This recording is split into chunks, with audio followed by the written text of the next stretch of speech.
Okey. Tak selesa. Assalamualaikum warahmatullahi wabarakatuh. Alhamdulillah wassalatu wassalamu ala asyrafil anbiya wal mursalin wa ala alihi wa sahbihi. Yang saya hormati Tuan Pengurusi Sulawesi Selatan, Tuan Haji Azizin, yang dikasihi para tinggi Sulawesi Selatan dan semua jemaah Sulawesi Selatan. Yang saya hormati Haji Hafizuddin Hiu atau di Mesra dipanggil Hafiz Hiu. Memperkenalkan diri beliau, iaitu merupakan seorang pengasas, CEO dan pengasas syarikat TDC Holding Islam Berhad, sebuah syarikat pengelola produk kesihatan yang berasaskan susu kolesterol. Saya difahamkan beliau berasal dari Perak, tetapi menetap di Kelantan agak lama sebelum berpindah ke perjalanan kita, yaitu di Taman Puncak Sarjana Fasa 7 pada awal tahun ini, sebelum berlakunya PKP yang lalu lah. Pihak Surau telah menyebut yang berbagai Encik Hafizuddin ataupun Encik Hafiz Liu pada malam ini untuk menyampaikan perkongsian pengalaman beliau, bagaimana beliau mulai tertarik dengan agama Islam dan memeluk Islam kira-kira 10 tahun yang lalu, dan bagaimana beliau memulakan perjalanan yang berjaya sehingga mampu memberi infak yang besar kepada tabung pembinaan Masjid 5 Saudara di Kajang. Dan dengan ini, tanpa melengahkan masa lagi, saya mempersilakan dan menjemput Encik Hafiz Liu atau Tuan Hafizuddin Liu untuk bersama-sama kita berkongsi pengalaman beliau memeluk agama Islam dan sekaligus memberi ajar kita bagaimana beliau memulakan perniagaan sehingga berjaya menjadi seorang dermawan yang insyaAllah menempat nama di akhirat tak. InsyaAllah. Dipersilakan. Bismillahirrahmanirrahim. Masih kurang selesa sikit duduk di atas kerusi dengan seperti bagi kuliah. Okay, Assalamualaikum warahmatullahi wabarakatuh. Terima kasih pihak Surau Sri Sarjana atas jemputan untuk bagi perkongsian sebentar sini. Saya didahulukan dengan mohon maaf dulu kalau saya ada tersasul kata, tersilap bahasa. Jadi saya difahamkan perkongsian ini lebih berbentuk kepada satu perjalanan kehidup saya lah dalam mencari kebenaran. Okay, jadi saya kongsi dulu sedikit sebanyak kehidupan diri saya. Saya seorang Cina, seorang Cina yang dilahirkan di Ipoh, Perak, dibesarkan di Gunung Rapat, bekas belajar SRJKC, Sekolah Rendah Jenis Kebangsaan Cina, Gunung Rapat, dan kemudian ambil sekolah menengah di Sekolah Menengah Kebangsaan Gunung Rapat, SMK Gunung Rapat, dan kemudiannya melanjutkan belajaran tingkatan 6 saya di SMK Anderson, SMK Anderson Ipoh.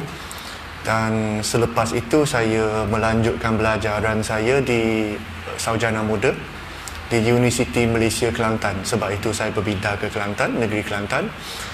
Dan kemudiannya saya habiskan sampai ke master lah, sarjana dalam pentadbiran perniagaan, di Universiti Malaysia Kelantan juga.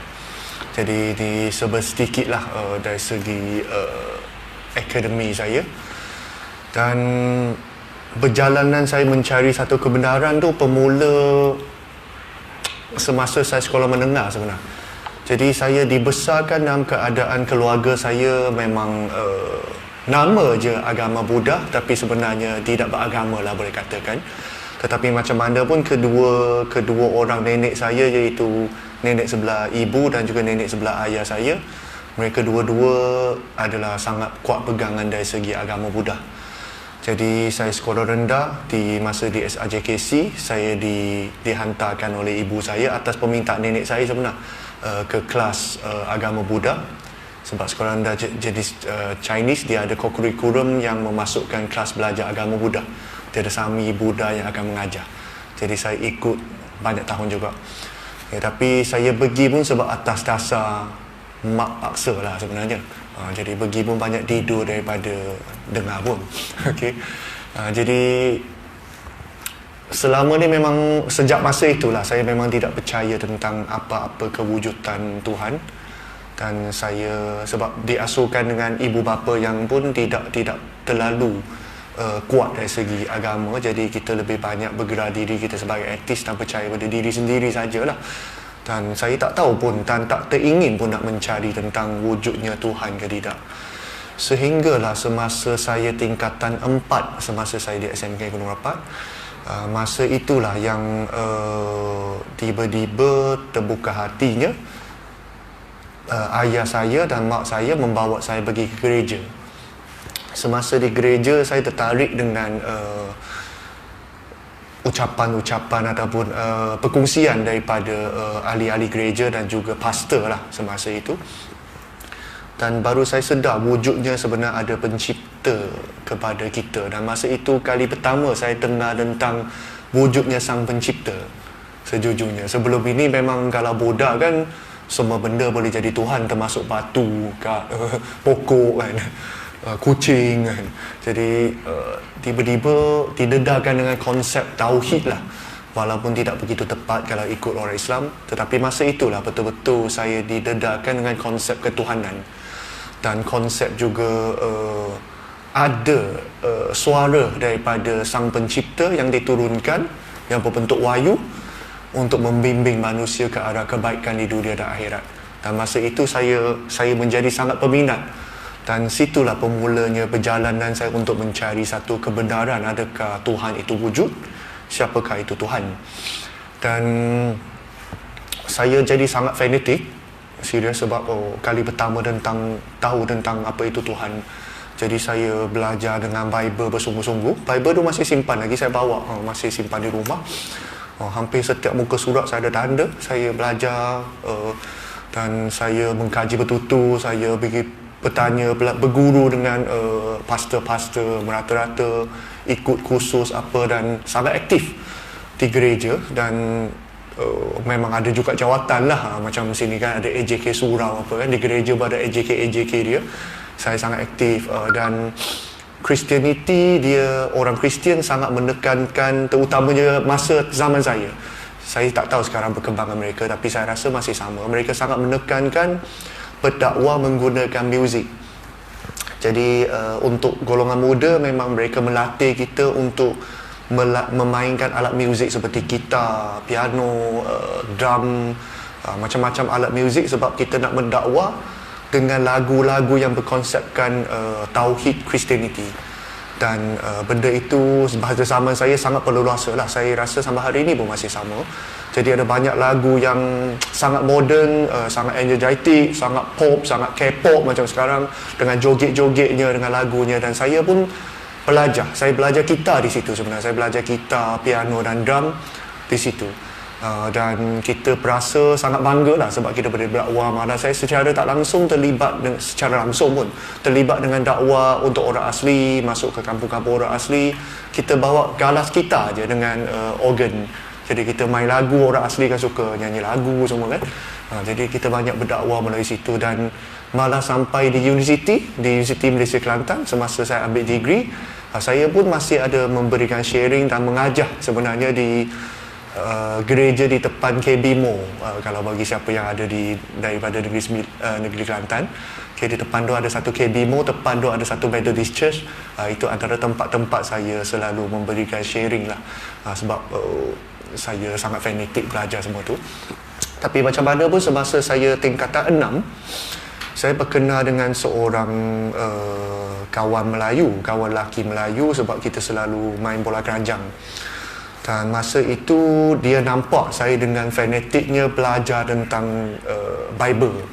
Dan dia kata dia bagi saya masa itu, dia bagi saya Brian, masa itu nama Inggeris saya Brian, nama Kristian lah. Jadi dia kata, awak minat tak nak tahu ada satu agama juga sebenarnya cerita tentang Tuhan? Saya kata, ya ke, ada agama lain ke? Sebab masa itu bagi saya Islam hanya ada satu agama untuk orang Melayu.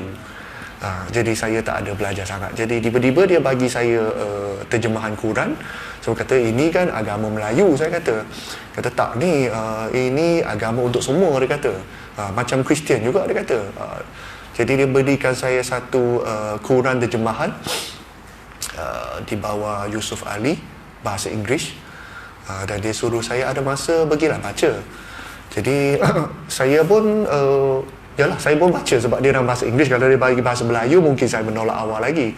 Jadi saya pun membaca, dan alhamdulillah kebetulan masa di tingkatan 6 pun ada peluang pergi ke satu expo di bawah SMK Anderson, sebab sekolah ni saya banyak masuk aktiviti kurikulum juga. Jadi masa itu ada di expo, ada satu booth yang daripada China, iaitu Muslim daripada China, daripada Xinjiang.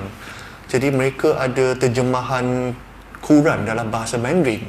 Jadi saya sangat pelik kenapa agama Melayu ni ada di China. Dan dia bagi buku tu lah, masa tu saya cakap buku tu lah, yang Quran lah sebenarnya, Quran terjemahan bahasa Mandarin kepada saya. Dan saya pun bawa balik dan saya baca. Dan masa itulah saya timbul sedikit persoalan tentang pertanyaan tentang apakah itu Islam pada masa saya tingkatan 6 sebenarnya. Dan selepas habis tingkatan 6 dengan tunggu STPM punya keputusan, saya dah tak belajar kan. Jadi saya banyak pergi ke gereja lah, banyak pergi belajar, pergi sana pergi sini belajar kan. Malah saya berdebat sebab saya bertemu satu bottleneck lah saya kata, di mana saya mendapati Bible menceritakan tentang Tuhan sedikit pelik. Sebab dalam Bible, dalam kepercayaan Christianity, dia percaya konsep Trinity ataupun Trinitas, di mana Tuhan wujud dalam 3 bentuk: Bapa Tuhan, Anak Tuhan dan Roh Kudus. Jadi konsep 3 dalam 1, tapi satu tu satu. Benda itu sangat confusing, sangat mengelirukan bagi saya. Jadi banyak saya tanya kepada pastor-pastor, kenapa Tuhan nak menyukarkan diri dia untuk jelaskan kepada kita? Jadi dia macam-macam perumpamaan mereka memberikan contoh. Mereka guna konsep sebenarnya dalam alam ini pun Tuhan sudah cerita dah konsep Trinity ni. Contohnya telur. Dia ada guna konsep telur, analogi telur. Telur ada kulit, dalam tu ada isi, dan dalam tu ada kuning. Jadi 3 dalam 1, tapi satu yang Tuhannya. Ada juga dia guna terminologi seperti air. Air dalam bentuk cecair boleh, dalam bentuk berbejau iaitu ais, dan dalam bentuk gas, dalam wap. Jadi air pun sebenarnya menceritakan sifat Tuhan ada 3. Tetapi saya masih berasa penjelasan tu tidak begitu puas hati, sebab saya bertemu dengan satu ayat di mana ketiga-tiganya person yang dikata tu, entity tu wujud dalam serentak, iaitu apabila Jesus Christ dalam Bible ini, minta maaf, dalam Bible Jesus Christ ataupun Nabi Isa alaihissalam berada di satu sungai untuk dibaptiskan, satu ibadah orang Kristian. Semasa dia dibaptiskan, dia mengatakan Nabi Isa itu anak Tuhan, ya. Jadi dia anak Tuhan, dan langit terbuka, ada suara daripada Bapa Tuhan, dan ada satu manifestasi burung merpati warna putih di atas kepala Nabi Isa, iaitu Roh Kudus. Dan paderi ataupun satu dunia lah Kristian menggunakan ayat-ayat itu atau peristiwa itu menunjukkan wujudnya Trinity. Jadi saya pun berdebat dengan paderi semula. Saya pun bagi tahu, tengok, kalau ikutkan ayat Bible ini, maksud tu ketiga-tiga individu tu adalah berbeza dan mereka boleh wujud serentak. Tetapi analogi yang sebelum ni bagi seperti air tu bila dalam cecair dia tak boleh dalam bentuk berbejau, bila berbejau tidak boleh dalam bentuk wap. Saya budak saiz kan, jadi saya berdebat benda macam tu. Jadi telur tu apabila dalam bentuk kulit, dia tak boleh dalam bentuk isi, sebab kulit dengan isi benda yang berbeza. Tetapi dalam ayat Bible ni menunjukkan ketiga-tiga entiti ni wujud serentak dan mereka boleh berkomunikasi antara satu sama lain. Jadi adakah benda ini sebenarnya 3 Tuhan ataupun satu Tuhan? Dan terminologi ini sentiasa dicabar sebenarnya. Dalam dunia Bible pun sampai hari ini mereka masih belum dapat satu penjelasan yang betul-betul. Dan terkini apa yang saya nampak, mereka cuba untuk menjustifikasikan dengan manusia punya watak, iaitu saya sebagai ayah kepada anak saya juga sebagai anak kepada ayah saya, tapi masa sama saya juga sebagai suami kepada isteri saya. 3 dalam 1, 1 dalam 3. Tetapi terminologi itu sukar untuk justifikasikan. Sampai hari ini banyak perdebatan yang seperti yang saya cakap tadi lah, telur lah, manusia lah, air lah, 3 dalam 1, 1 dalam 3. Dan saya rasa benda itu sangat kelakar, sebab dalam Bible selalu mengatakan Tuhan mencintai semua. Tuhan mencintai semua orang. Tuhan menyayangi semua umatnya. Tuhan sangat menyayangi, Tuhan nak kenalkan dia dengan kita. Saya berfikir kalau kita menyayangi seseorang, kalau kita nak kenal dan rapat dengan seseorang, mesti kita akan cerita yang jelas siapakah kita, betul tak? Kalau katakan kita minat seorang wanita, kita akan cerita siapakah kita sebagai lelaki, latar belakang kita, macam mana secara detail, secara sangat jelas, secara sangat direct, dan tidak ada sembunyi-sembunyi dengan terminologi sampai tahun ni. Tak habis debat. Beribu-ribu tahun berdebat sampai hari ni kan. Jadi saya rasa sedikit was-was di situ. Adakah benda itu tidak betul? Bila terlintas benda itu, maka tersentuhlah soal tauhid di Kristianiti kan. Jadi bila saya soal macam tu, adalah timbul isu-isu pastor kata, awak tak boleh, awak kena yakin ini tauhid Kristian. Kalau awak tak yakin, awak keluar kan. Dan kedua, konsep menanggung dosa. Dalam Bible, dia percaya kita wajib bertauhid bahawa Nabi Isa itu, Jesus Christ itu adalah anak Tuhan. Okay? Dia dihantarkan oleh Bapa Tuhan, okay? Menjemarkan jadi manusia biasa, disalib, mati, dan darah yang dia mengalir akan membersihkan setiap dosa siapa yang mengakui dia adalah Tuhan. Dan ini adalah konsep tauhid yang sangat penting dan sangat mustahak bagi orang Kristian. Kita wajib percaya, tak percaya keluar daripada Kristian. Dan saya perasa kenapa ada dosa asal. Mereka kata ada dosa asal daripada Nabi Adam, sebab Nabi Adam dengan Hawa melakukan dosa. Mereka mengingkar perintah Allah, mengingkar perintah Tuhan, dan mereka memakan buah apple tu, dan mereka dilempar daripada syurga turun ke bumi ini. Jadi ini adalah dosa asal yang kita bawa sampai bila-bila, melainkan kita meyakinkan Nabi Isa itu adalah anak Tuhan, dan darahnya akan bersihkan kita punya dosa-dosa. Jadi ini antara tauhid yang berada dalam Bible yang saya berasa sedikit pelik. Kenapa satu dosa yang dibuat oleh nenek moyang kita tak kenal sampai hari ini, okay, kita kena tanggung sampai bila-bila. Dan kenapa Tuhan boleh mati kan. Jadi ada banyak perdebatan. Dan bila saya belajar lebih lanjut lagi, saya pun tanya satu soalan yang sangat nakar, tapi sampai hari ini saya rasa tak ada pastor yang boleh menjawab soalan saya. Okey, iaitu Nabi Isa, Jesus Christ disalibkan. Dan masa disalib tu, apa Tuhan disalib ke manusia disalib? Kalau ikutkan tauhid, wajib percaya dia anak Tuhan yang disalib, supaya darah dia keluar itu adalah suci, darah Tuhan. Okey, jadi pastor menjawab, ya, itu anak Tuhan yang disalib. Jadi kalau ikutkan riwayat, saya guna perkataan riwayat lah, di Bible, anak Tuhan disalib, mati 3 hari. Jadi saya bertanya, masa yang dimatikan itu Tuhan ya? Sebab anak Tuhan itu Tuhan ya. Jadi Tuhan dimatikan oleh 2 biji paku di atas salib. Jadi selama 3 hari itu, tak ada Tuhan lah di alam semesta ini. Sebab Tuhan sudah mati. Pada diri itu senyap. Jadi kalau 3 hari itu tak ada Tuhan, tidak ke kelam kabut satu alam semesta. Jadi siapa yang memerintah dunia tu? Bukan je bumi, tapi alam semesta. Kan satu galaksi. Siapa memerintah? Syaitan. Dan lepas 3 hari Tuhan dibangkitkan. Siapa yang bangkitkan? Tuhan. Tuhan sudah mati. Jadi soalan tu yang saya tanya kepada pastor, sampai hari ini mereka tak ada jawapan sebenarnya. Dan benda itu menjadi perdebatan sebenarnya di antara padri dengan pastor sampai hari ini. Kata kita follow website mereka, sampai hari ini masih tak selesai isu tu. Jadi 3 hari tu siapa Tuhan? Dan siapa yang bangkitkan Tuhan?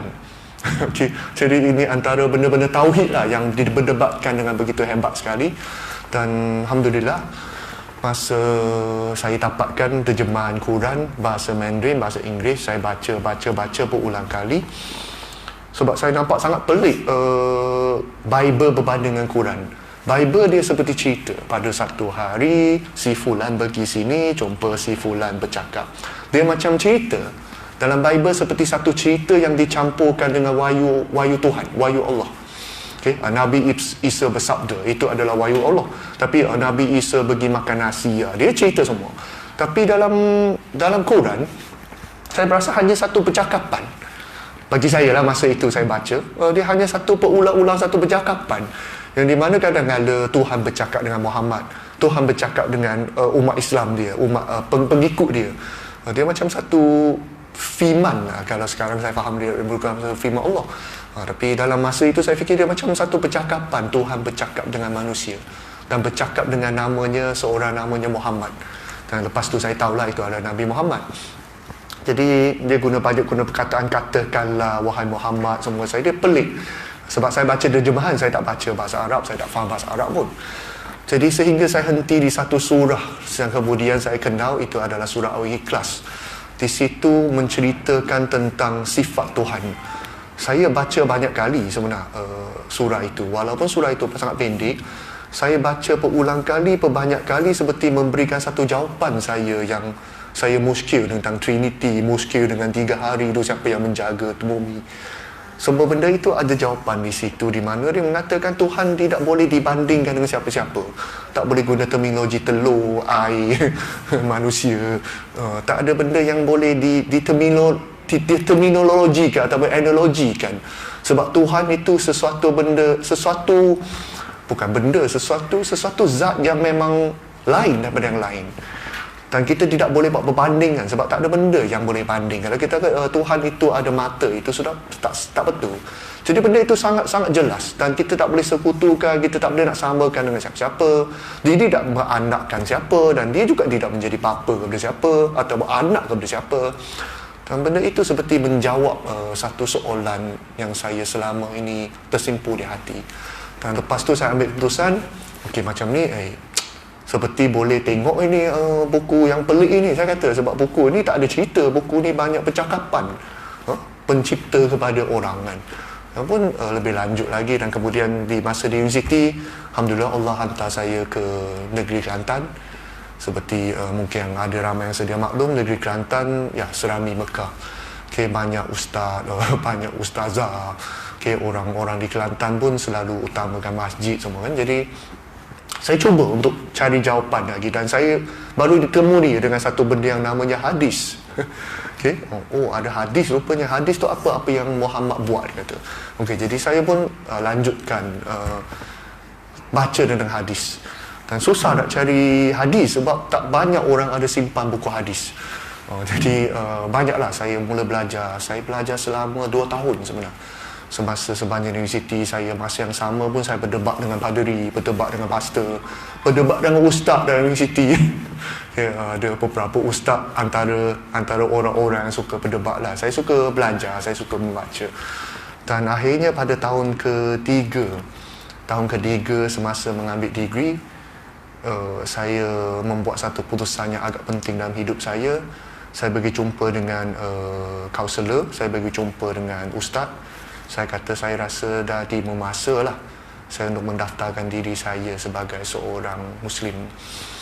Jadi masa itu agak kritikal sebab Kelantan masa itu dekat dengan pilihan raya zaman Pak Lah, ada isu politik, dan antara masa itu PAS bukan kerajaan, hari ini PAS kerajaan kan, masa itu PAS Pasir Pembangkang.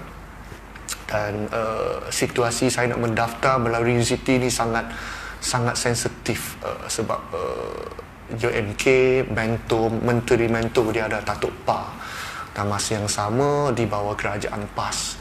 Jadi PAS dengan UMNO masa tu tak okey, tak macam sekarang. Jadi mereka risau akan jadi timbul isu politik dan macam-macam, dan juga peribadi saya lah dengan keluarga saya. Jadi saya merahsiakan pengislaman saya. Tetapi macam mana pun pihak pentadbiran universiti sedia maklum, dan pihak surau di universiti dan juga ustaz-ustaz semua dah tahu sebenarnya. Tapi saya merahsiakanlah daripada orang lain, termasuk kawan sekelas saya. Hanya ada 1-2 je yang tahu saya memeluk Islam. Dan masa itulah mula fasa kedua dalam hidup saya, di mana cabaran untuk merahsiakan semua ini, dan masa yang sama kena mula belajar tentang Islam. Jadi saya belajar dengan Islam, saya tak boleh pergi ke surau. sebab risau dipolitikkan, sebab isu PAS kan difitnah macam-macam masa itu.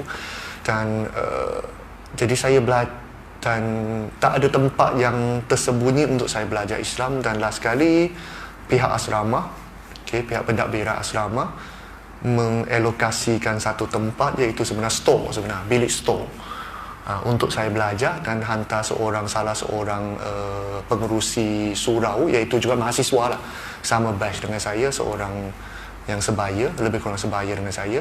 Dia pengerusi surau, ala-ala ustaz lah, ala-ala ustaz dia tu imam lah untuk tu. Jadi untuk mengajar saya, dan sengaja adjust saya sama bilik dengan beliau, dan kita belajar di bilik store. Saya belajar solat masa tu di atas, dihampakan dengan cupboard. Store kan kotor kan. Jadi saya perjuangan saya belajar agama Islam adalah bermula di bilik store lah. Dan tempat-tempat yang tersembunyi. Lepas tu macam mana pun kadang-kadang, minta maaf kalau kasar sikit bahasa, kadang-kadang syaitannya bukan daripada musuh Islam. Syaitannya wujudnya di kalangan orang Islam sendiri. Jadi kisah pengislaman saya tersebar apabila ada seseorang yang Islam juga, orang Melayu, dia mendapati saya solat di dalam bilik store. Dia nampak ada sekali bilik store tu tak kunci dengan rapat. Dan benda itu kayak dikecoh, dan saya pun tak tahu apakah tujuan dia pergi melaporkan ke pihak gereja yang saya mengajar di depan KBMO. Saya pun tak tahu kenapa, atas sebab apa. Dan adalah lepas tu ada sebuah van daripada ahli-ahli gereja datang jemput saya minum air di universiti, di depan universiti. Jadi memang agak torturing.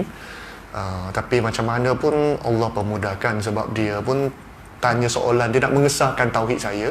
Dia kata, awak percaya itu Jesus Christ seorang yang benar? Saya kata, saya percaya Jesus Christ dihantarkan oleh Tuhan di muka bumi ini, dan apa yang dia lakukan, mujizat-mujizat. Saya start cerita dululah mujizatnya, seperti orang buta dia semuanya. Jadi bila saya jawab macam tu, seakan-akan mereka berpuas hati lah, sebab mereka hanya mensyaki je. Jadi saya ceritalah Nabi Isa lakukan banyak mujizat, sekian kan. Hebat dia berjalan di atas air kan. Dia dihantarkan sebagai pesuruh Tuhan. Saya tak ceritalah pasal anak Tuhan semua tu, tapi gereja saja nak siasat lah, sebab kalau dia dapati saya terpesong, dia akan report ke keluarga saya. Jadi alhamdulillah selamat. Tapi selepas dari itu saya jadi jauh lebih berhati-hati lah dengan kawan-kawan Islam yang sekitar lah. Itu salah satu dugaan lah. Tapi macam mana pun akhirnya terbocor rahsia juga apabila saya tamat. Kemudian saya berkahwin pada tahun keempat. Saya berkahwin dengan seorang perempuan di Bacuk, Kelantan juga. Kebetulan dia student praktikal di UMK sebagai seorang kaunselor.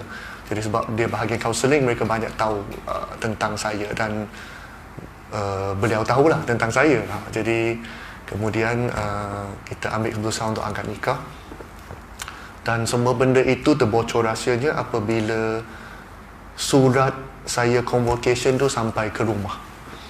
Pertama sebab saya sudah tukar nama Islam. Kedua, agama saya dah tukar. Jadi surat convocation tu, nama tu bukan nama asal saya lah. Dan sampai ke rumah. Di situlah yang terdedah segalanya. Dan saya ada risau juga lah, sebab saya tahu surat tu sudah dihantar, tak sempat nak tarik balik. Pihak universiti pun terlepas pandang. Saya tak ada nak salah mereka sebab ramai sangat graduan kan, ratus-ratus orang. Jadi surat tu dah dihantar. Jadi saya type email panjang lebar lah kepada keluarga saya. Dan selepas tu macam-macam berlaku lah dalam hidup saya untuk menegakkan dan meneruskan tauhid dan juga kepercayaan buat peribadi saya sebagai seorang Islam. Banyak pendebatan. Saya cari ustaz yang juga Cina Muslim.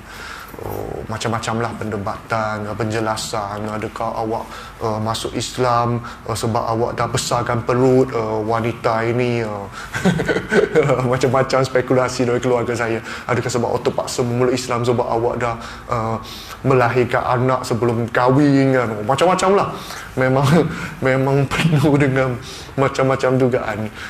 Jadi kemudiannya ambil masa sampai ibu saya seperti berasa saya menipu dia, mengkhianati keluarga. Saya pun tak faham. Saya bagi tahu dulu kita memeluk Kristian okey je. Padahal kita Buddha, kita memeluk Kristian kita okey je. Sekarang saya memeluk Islam, kenapa tak okey kan? Kata lain dia tak lain lah. Jadi memang ini hakikatnya. Bagi orang Cina, kalau dia memeluk Kristian, dia okey je. Malah kadang-kadang dia bangga sebab ada nama Inggeris di depan kan. Dan mohon maaf juga sedikit kasar, saya perasan orang Islam kita, orang Islam Melayu kita pun seakan-akan ke arah situ. Apabila kita letak nama anak kita sedikit barat, nak macam bangga kan. Jadi tak nak panggil Khadijah, panggil Cathy kan. Panggil saya Christina, panggil saya jangan panggil saya Adam, panggil saya Adam kan. Jadi saya pun nampak lah, begitulah, minta maaf kalau terasa. Jadi itulah yang juga Chinese berasa. Kalau dia jadi Muhammad, jadi Hafiz, itu bahaya, ni teroris. Tapi kalau awak jadi Adam, okey. Kita Adam itu tak boleh. Macam tu lah. Saya nampak sekarang pun kalangan orang Islam pun lebih kurang ke arah situ. Jadi macam-macam berlaku. Dan lanjutlah ke fasa berkeluarga saya lah. Sebab atas faktor keislaman saya, jadi keluarga kandung saya ada isu. Jadi saya lepas habis graduan degree, saya pun stay di Kelantan lah. Saya tak balik. Satu faktor agama, satu faktor keluarga lah sebenarnya, penerimaan keluarga di sebelah sana. Dan saya stay bersama dengan isteri yang saya nikahi masa tu lah. Dan sebenarnya merupakan bekas isteri saya pun sebenarnya. Jadi saya bersama dengan isteri saya, kita daripada keluarga susah, kita tak ada financial support daripada keluarga kandung saya, dan keluarga dia pun bukan daripada keluarga yang berada lah. Jadi kita usaha sama-sama lah. Saya mula berniaga pada tahun saya bernikah semasa di universiti. Macam-macam saya pernah buat, jual di pasar malam benar, rebut tapak dengan pakcik makcik di pasar tani benar, rebut tapak di pasar Ramadan benar, jual kek, alat tulis, jual kuih, macam-macam lah. Pernah buat untuk kelangsungan hidup semua, macam-macam saya pernah buat. Pernah jaja rumah ke rumah, pernah pergi sekolah ke sekolah, pernah jaja di tepi-tepi jalan, macam-macam. Pernah buat ikan bakar masa puasa, bakar ikan tepi jalan, bakar ayam, macam-macam lah, kuih. Apa yang kita rasa kita boleh buat, kita lakukan. Dan sebab saya duduk di kampung masa itu, kampung dengan orang tua Pekasiri, jadi saya gunakan ilmu yang saya ada lah. Saya ajar Inggeris, saya ajar matematik kepada budak-budak di kawasan Mukim tu, guna surau lah.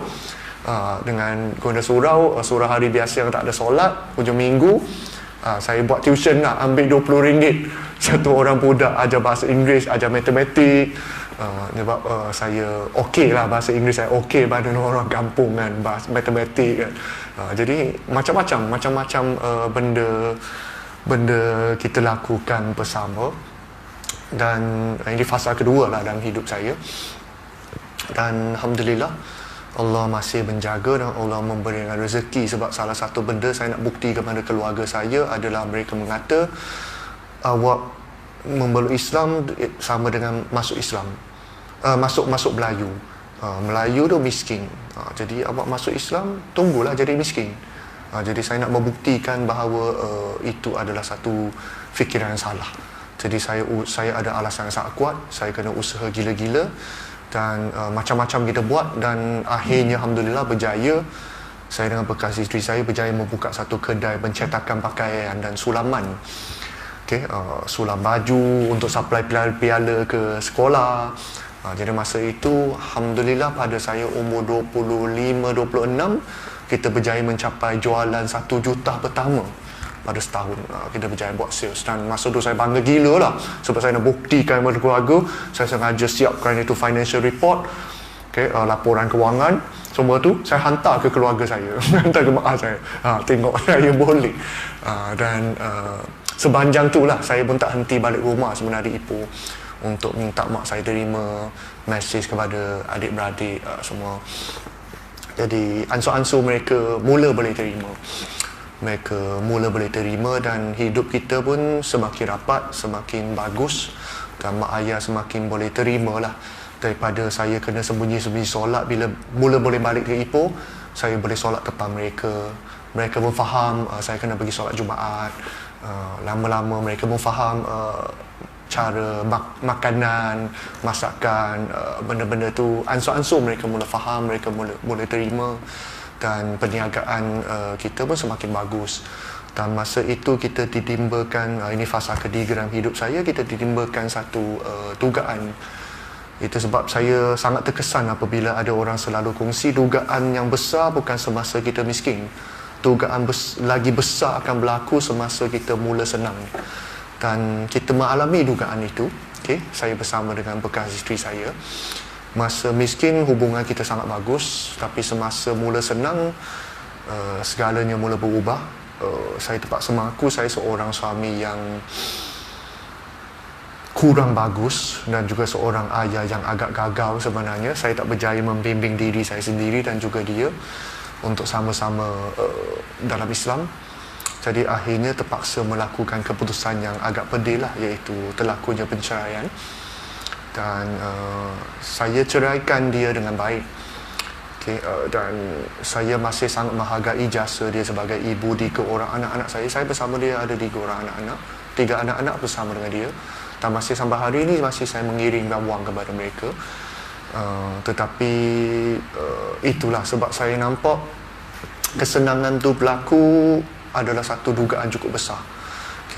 Dan saya sangat terkesan bila saya dengar ceramah ada sekali di YouTube daripada Ustazah Asma dengan satu lagi Ustaz Abdul Somad cerita dengan Istiraj. Saya sangat terkesan dengan apa perkongsian mereka. Dan saya teringat balik sebab alhamdulillah saya bersempat berguru dengan awal Tok Guru Nik Aziz. Saya bersempat berguru dengan beliau secara tidak langsung sebenar. Saya rasa hampir 10 kali perjumpaan bersama dengan beliau, bersama dengan awal. Banyak ilmu dia dapat, dan saya terlintas balik selepas sekian lama saya terlintas balik. Ada sekali dia cerita, saya pernah tanya dia, Tok Guru, kenapa Tok Guru masih mencabut rumput sendiri di rumah di Pulau Melaka, masih membasuh jamban sendiri? Beliau menjawab, ayat-ayat tu main balik kepada saya semasa semua ini berlaku. Dia kata, sebenarnya saya dengan melawan satu benda, satu godaan, satu ujian. Dia kata, jangan ingat Tok Guru tak tergoda. Jangan ingat Tok Guru keimanan tinggi melangit bagaikan malaikat. Kata, saya dengan melawan sebab dugaan saya paling besar bukan wang ringgit tapi kuasa. Dia seorang menteri besar. Dia kata, Ambo seorang menteri besar, Ambo seorang yang ada jawatan, ada kuasa, ada sanjungan, ada pujian. Jadi bila saya cabut rumput, saya ingat sebenarnya saya ada tak beza dengan berkebun yang di pejabat SUK. Apabila saya basuh jamban, saya akan sedar diri saya tak ada beza dengan makcik cleaner yang basuh jamban di pejabat menteri besar saya. Saya dengan melawan godaan, dugaan kuasa itu.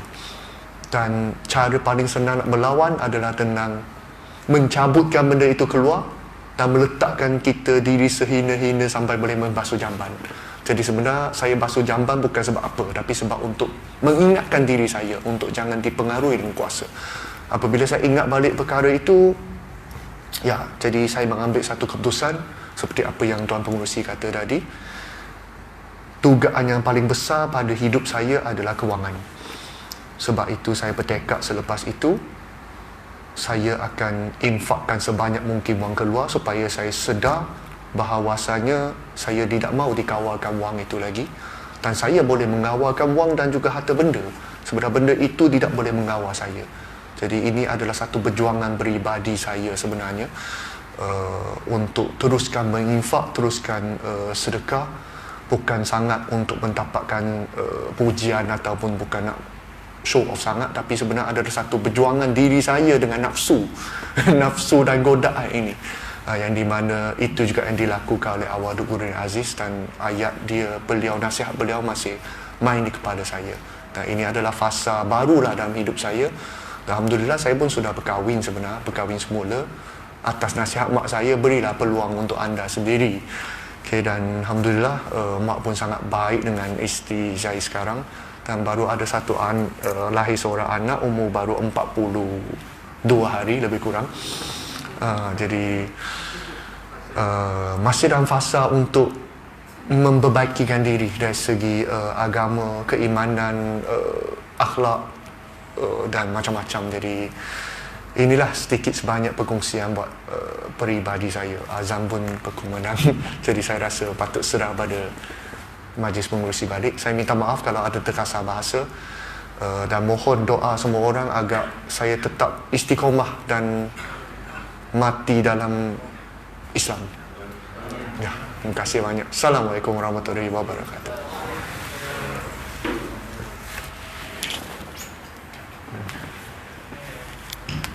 Alhamdulillah, syukur atas perkongsian yang amat baik untuk kita semua teladani, sebagaimana Tuan Hafizuddin you kongsikan dengan kita ilmu-ilmu beliau, pengalaman hidup beliau daripada awal dengan seorang yang beragama Buddha, kemudian Kristian dan seterusnya beragama Islam.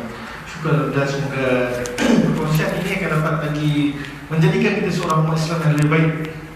Sedangkan orang lain di luar sana, bahawa Allah lain sana mencari sesuatu, kenapa kita sebagai umat Islam yang dilahirkan sebagai umat Islam tidak menurutkan. Jadi dengan ini saya sudahi dengan ucapan jutaan terima kasih kepada yang berbahagia Tuan Hafizuddin Dio. Semoga insyaAllah ada jodoh dan ada masa ketika ini kita akan berjumpa lagi. Terima kasih. Assalamualaikum. Waalaikumsalam.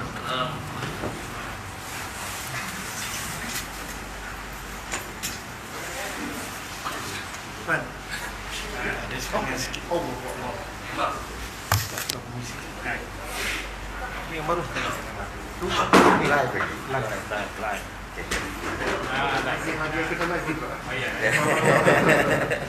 Okey, yang dah. Alright. Terima kasih banyak.